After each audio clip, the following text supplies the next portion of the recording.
Շնորհակալություն, նախագծերի այս փաթեթով հետևյալն է փաթեթը հետևյալ նպատակն ունի, որ Հայաստանի Հանրապետության կառավարության կառուցվածքը համապատասխանեցնել 2015 թվականի դեկտեմբերի 6-ին ընդունված Սահմանադրության փոփոխություններին, համաձայն որի նախարարների թիվը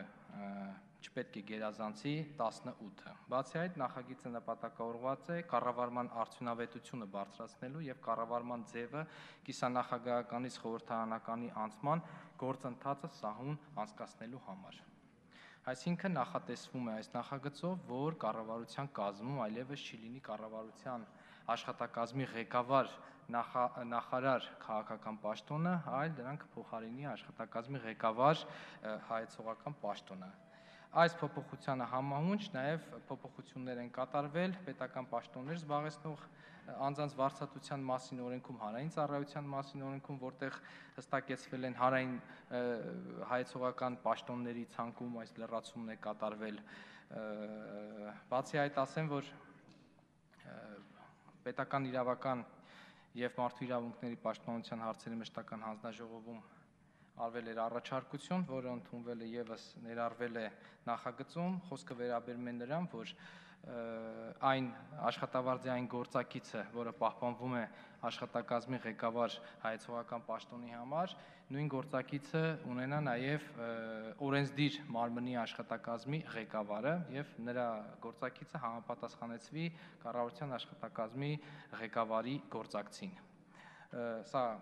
գլխադասային հանձնաժողովում արված առաջարկություններ եւ նախագիծը գլխադասային հանձնաժողովում այս առաջարկությամբ է քվեարկվել եւ ներկայացվել։ Բացի այդ, նախագծերի փաթեթում պետական պաշտոններ զբաղեցնող անձանց վարձատրության մասին օրենքի նախագիծը քննարկվել է նաև առողջապահության եւ սոցիալական հարցերի մշտական հանձնաժողովում եւ այնտեղ մի շարք առաջարկներ եւս արվել են, հաշվի առնելով, որ ազգային ժողովի աշխատակազմի ղեկավարի աշխատավարձի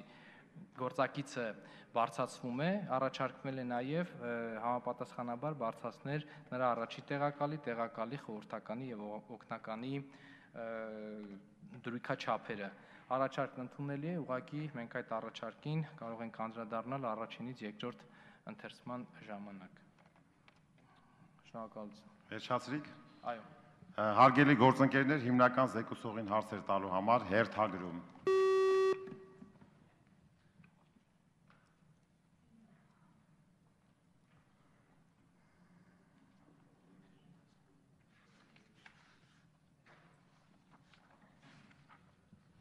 Հերթագրվել է 6 պատգամավոր Նիկոլ Փաշինյան։ Շնորհակալություն, պարոն Հովհաննիսյան, Սահմանադրության այն դրույթը, որին դուք հղում եք անում, ուժի մեջ է մտնում 2018 թվականից, եւ այս առումով այնքան էլ հասկանալի չէ, թե ինչու եք դուք հիմա չգործող թեզին համապատասխանեցնում օրենսդրությունը,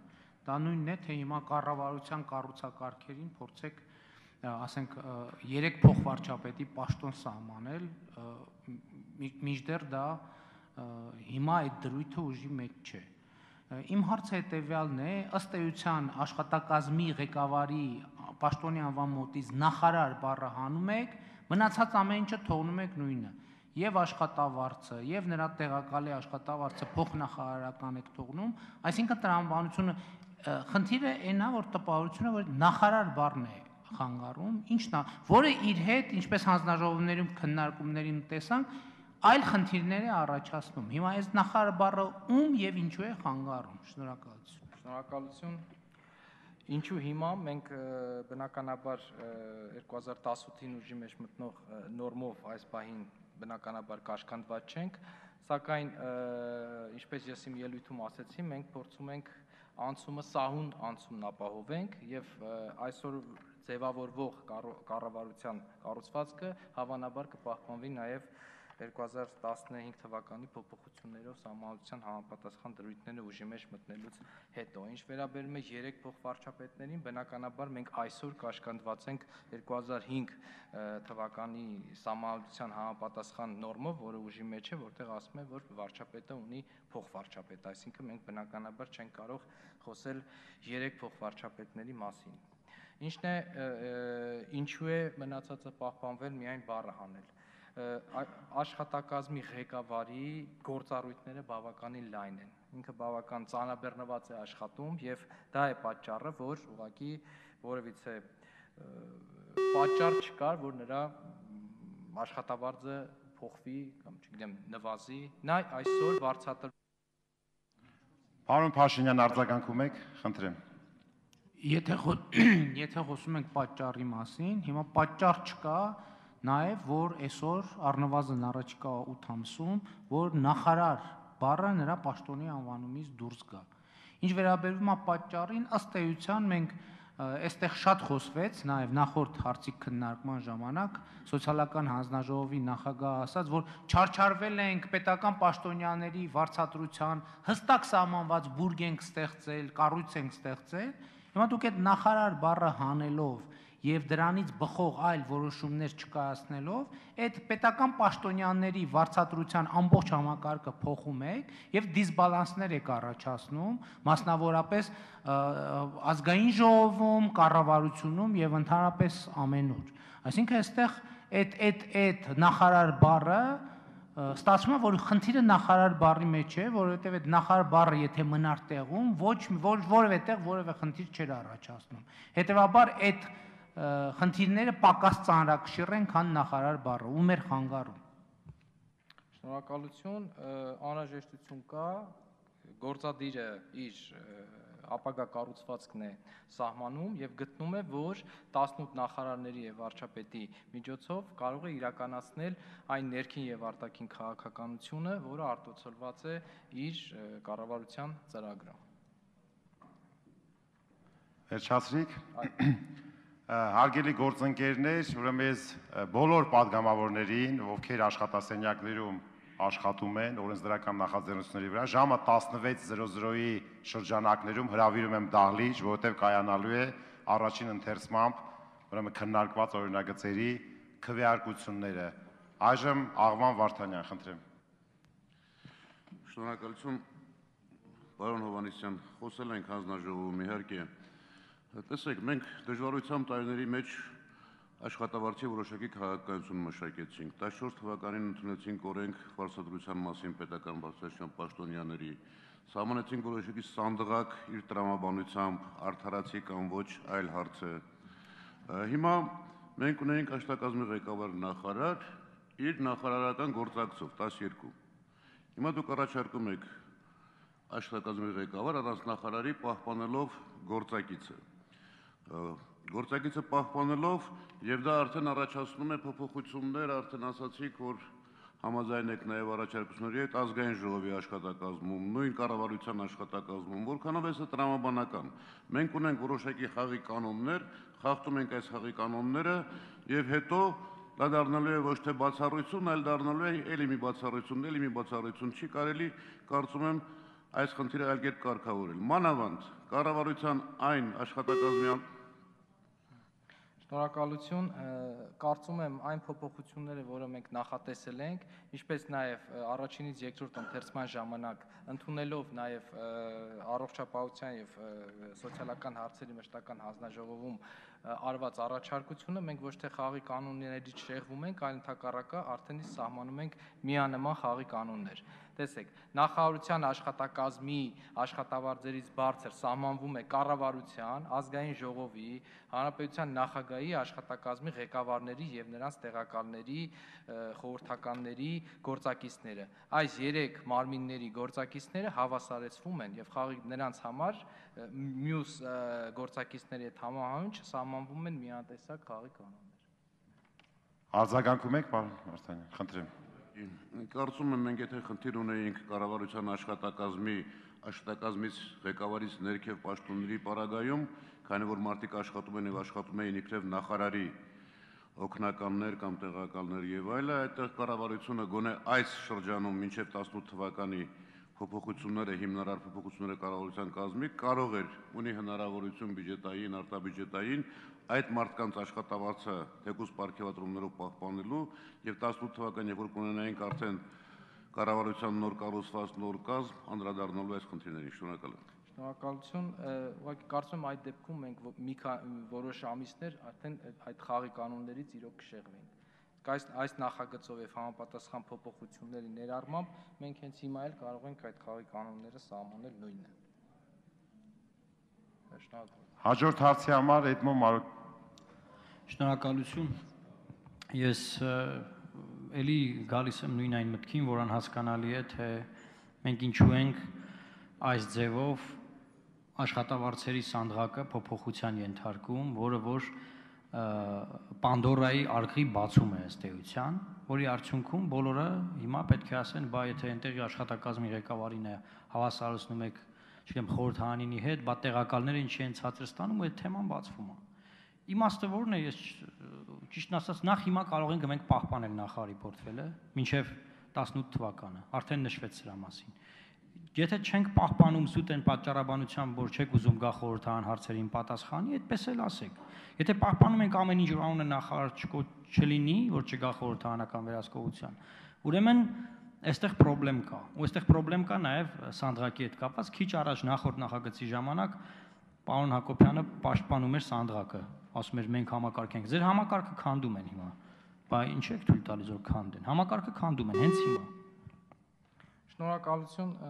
պարոն Մարոկյան, այն ժամանակ, երբ որ ընդունվում էր այս պետական պաշտոններ զբաղեցնող անձանց վարձատրության մասին օրենքը, այն ժամանակ կառավարության աշխատակազմ նախարար կար։ Ես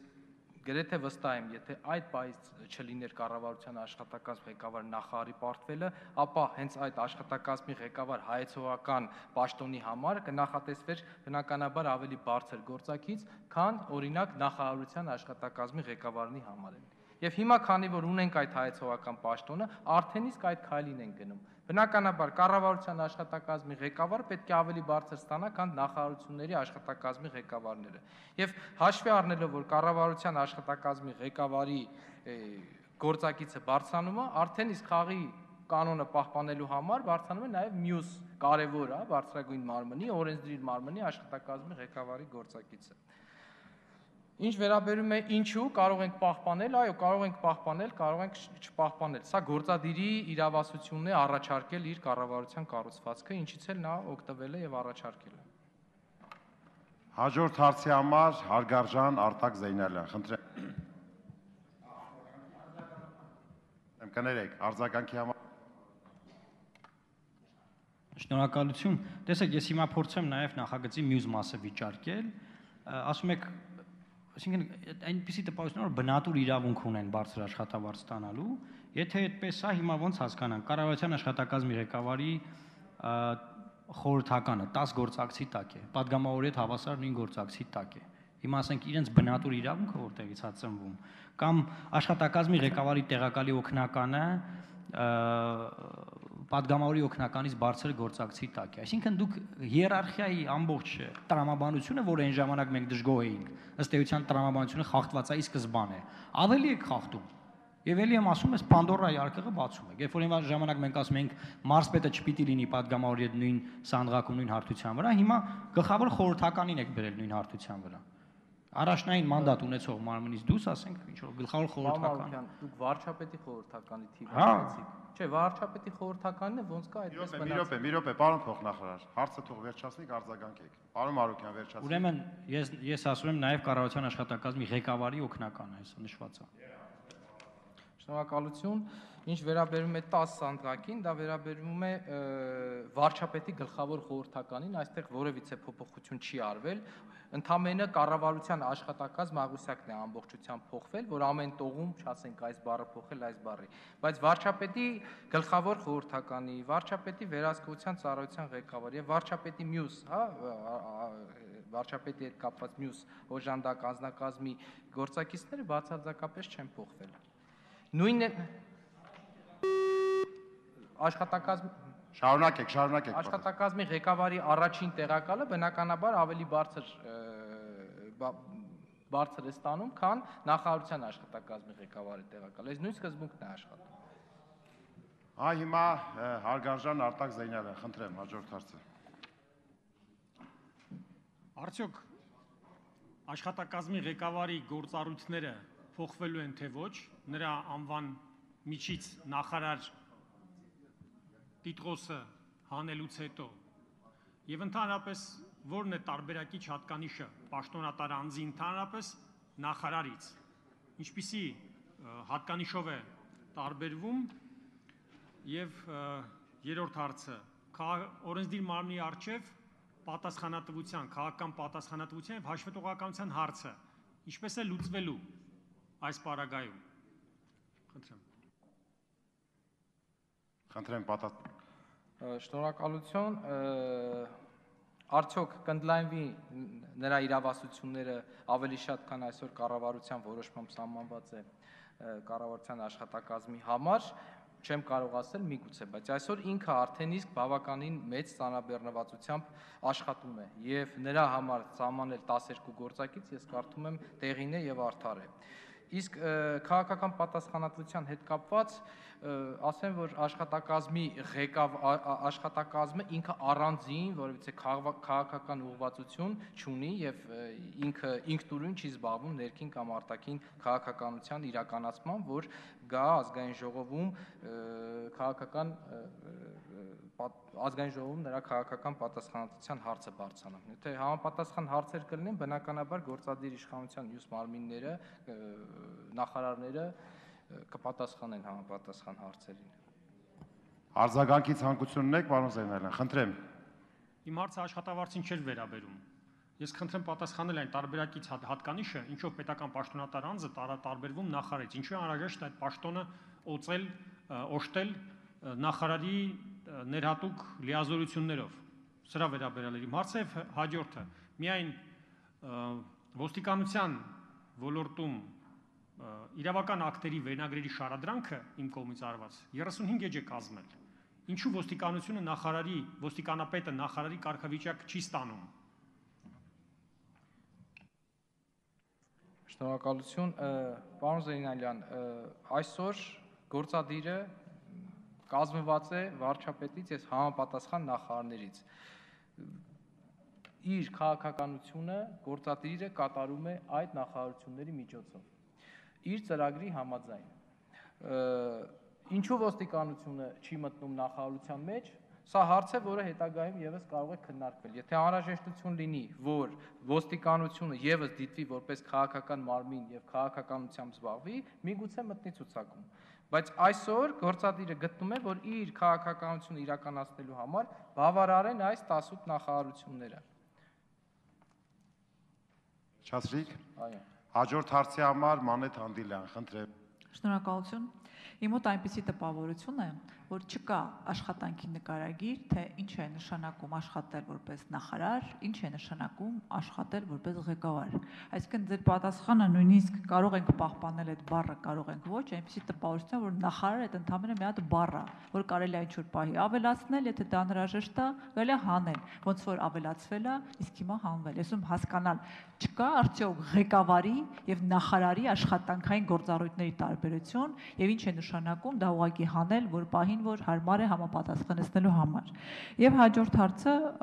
ես ուզում եմ հասկանալ, այդ նախարար բառը այդքան թանկ անստում էր բյուջեի վրա եւ ինչքան թանկ անստում, երբ որ դրա պատճառով շղթայական ռեակցիայով մենք բարձրացնում ենք մի շարք այլ աշխատավարձեր։ Շնորհակալություն։ Շնորհակալություն, վերջին հարցից գամ։